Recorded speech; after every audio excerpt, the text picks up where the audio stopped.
What's going on, YouTube world? I've been tagged by one of my favorite people, Steve Benway. I will have a link in this video to his channel. He has excellent work there. He's a very soft-spoken, laid-back dude. It's a great channel to go check out at the end of the day if you just want to sit down, watch some videos, crack a beer open. I strongly recommend you check out stevebenway.com. But Steve, unfortunately, I'm going to have to twist up the tag that you sent me. I already did a video showing my 3 favorite game systems of all time. I got tagged by, at the time, Deadman72579, now known as Deadman Gaming. So here is what I'm going to do. I'm going to speak about all 3 current generation consoles, talk about their plus sides and their negative sides, and at the end, I will give my personal opinion out of the 3. If you only could have one, which one should you get? And I'll explain why. So I'm going to start this off by talking about the PS3, and this is being done in no particular order. I'm not favoring any console in terms of which one I'm talking about first. Honestly, I'm talking about the PlayStation 3 first because it's the one I have the least experience with because I've only had one for 48 hours. So here we go. The PlayStation 3, first off, is an incredible piece of technology, and it is an incredible piece of hardware. You could see the quality that went into, well, at least the fat one anyway. I have the 60 gigabyte fat model. The attention to detail, the all-around multimedia experience you get with the PlayStation 3 is probably the best out of all 3 consoles. You have the Blu-ray experience. You know, the games that are actually exclusive to the PlayStation 3 are excellent. The third-party titles, they usually get, Sony usually gets most of the third-party titles that Xbox gets, and there's really no difference between those. But they do have amazing, from what I've played, I've tried a few of them, exclusives, and that is definitely a motivation to get a PlayStation 3. The thing I have to say too, and I have played enough of it to say, is I tried Resistance Fall of Man online, and I've tried it for hours, and I haven't had any lag issues. It's not as robust as Xbox Live, but I hear a lot of people complaining about lag. I haven't had that personally, but for argument's sake, I will admit that, you know, my PS3 is literally 6 inches away from my wireless router, so maybe that's the reason why. So, as an all-around multimedia machine, especially if you're looking to get into a Blu-ray player, a good Blu-ray player, not a bargain bin, you know, Walmart special, you're going to be in the same price range as a PS3.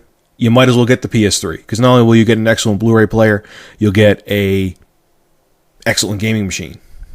Now the negative sides of the PS3. One is that it does not get as many good titles as the Xbox 360 because it's not as popular. It's starting to gain in popularity now because of the huge price drop that it got, but you know, Sony really dropped the ball with the PlayStation 3 by making it to the point where you have to take out a home equity loan to get one when it originally launched, and that hurt them big time. And another thing that I think that Sony did, and a fatal mistake they made, is they underestimated the power of the Xbox 360. I think when they brought out, you know, the whole cell architecture and the custom RSX chip made by NVIDIA, they thought they had a huge jump on the 360. And honestly, from what I've read from developers and stuff like that, it doesn't really give you a visual advantage in terms of what the product looks like on the screen when they develop a game.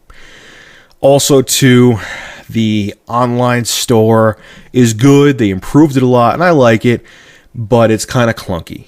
And one thing that drives me nuts is that when you download a demo, you have to install the demo afterwards, whereas when you download a demo on Xbox 360, you could just play it as soon as it downloads because whatever they're doing with compression and everything, I guess it means be installing it as it's downloading. So you're not going to get that excellent online experience that you get with the Xbox, but still a good machine. Let's go on to the next one. And I'm going to talk about the Wii. Now, when I lived in Poughkeepsie with my ex, I got a Wii because I tried the whole Wii Sports thing. And I thought Wii Sports was the most incredible thing I ever tried. You know, you swing your controller like a racket, it goes like a racket. The boxing game was absolute crack to me when I got that. I was addicted to the boxing game. But the Wii, you know, it's innovative. It's a great machine. but it's kind of like a really hot woman you met in college. She's great to look at, fun to play with, but once she opens her mouth and you realize that she can talk, there's no substance there. The problem with the Wii, and I think it's a mixture of two things, is it gets a lot of shovelware. And one of the things is because of the controller. A lot of times, developers, they're still trying to wrap their mind around the whole, motion thing, and they fail a lot. I mean, unless it's like a really, really well-developed title or a first-party title by Nintendo, a lot of them sucked. The other thing they did, too, that I don't really agree with is they didn't really update the processor or any of the hardware inside of the Wii. I mean, the only thing they really did necessarily is speed up the clock speed of the main CPU. I mean, really, the hardware inside of there is just a GameCube on steroids. And what's happening is that a lot of the blockbuster titles that are coming out for the PS3 and 360 are not going over to the Wii. Or if they are, they're really slipshod ports that look like sloppy PS2 games. And I know Nintendo's whole thing, and they're saying that, hey, we're looking for a different market, so on and so forth. But there just is sometimes that people, when they come home from work, when they're done having a fight with their wife or their girlfriend or their boyfriend or whatever, that they don't want to sit there and waggle a freaking controller around in their hands. They want to just play Grand Theft Auto. They want to just play Call of Duty 4, so on and so forth. And I think if they just added a little bit more hardware power, maybe just to get some kind of 720p graphics, maybe like a 7600 GT caliber graphics chip in there, it would have definitely made things a little easier to swallow. And I don't agree with the whole thing on how they're kind of pushing away from the hardcore gamer audience.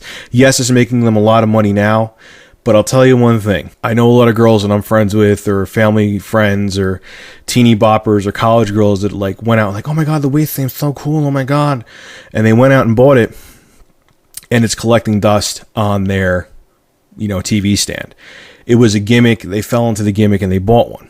I don't think with the next generation of consoles, people are going to fall for that. They're over it. They're over the whole motion sensor technology thing in terms of it's not exciting anymore. I'm not saying it's a gimmick, but I would say out of the millions upon millions of Wii sold, 40% of them were bought and probably never used. So, online game store with the Wii is cool, but there are definitely some things they could have improved with it, and there's a lot of shovelware for the console. I mean, yes, there's a lot of great titles out there too. I do know that I've tried them, I played them, I loved them. But, unfortunately, because of the weird place the Wii is in this console, war, it's just kind of like getting a lot of shovelware because people don't really know what the hell to do with it. But moving on.